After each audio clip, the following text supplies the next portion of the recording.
Monika Kryemadhi ka qenë e ftuar në një emision, ka folur hapur për jetën personale, politikën dhe raportet familjare, duke u ndalur veçanërisht te marrëdhënia me Ilir Metën.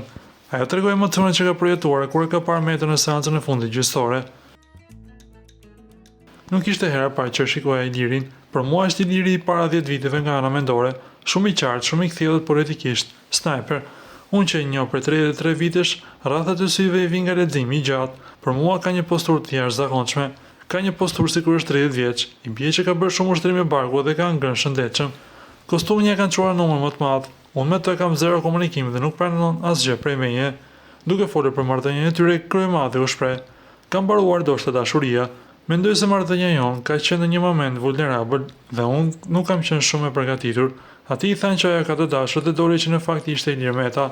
Shikoj se si shkëlqejnë sytë aty. Ai është baba i fëmijëve të mi. Respekti im për të është i palimituar, sepse në fund të fundit unë jam kjo që jam për shkak të mundësisë që ai më dha. Ai është strateg i diplomacisë shqiptare. Kryemadhi komentoi edhe eksperiencën si opinioniste në shtëpinë më të famshme dhe marrëdhëniet me kolegët. Arba Hajdari ka qenë një surprizë, sjellja e tij me mua ka qenë surprizë. I pata thënë Arbrit, mendoj seriozisht politikën, por është skeptik dhe nuk ka faj. Për Ledion Liçën, ajo tha: "Ledioni për mua është energji pozitive, i jashtëzakonshëm. Ai nxjerr një energji jashtëzakonisht pozitive, ka një solidaritet të jashtëzakonshëm. Arbi dhe Ledioni kanë qenë me efekt antidepresion me nivele të larta në këtë shtëpi të famshme." Në fund ajo ndau edhe një reflektim personal. "Më fal do të thoja vetëm fëmijëve të mi që nuk kam investuar shumë në kohë fizike dhe emocionale me ta. Patjetër dhe Ilir Metës që kur kishte nevojë nuk kisha për të. E lash në shoqëri të gabuar. Kjo është kostoja që unë duhet të paguaj gjithë jetën."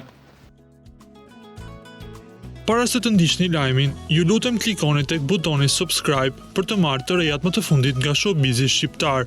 Faleminderit.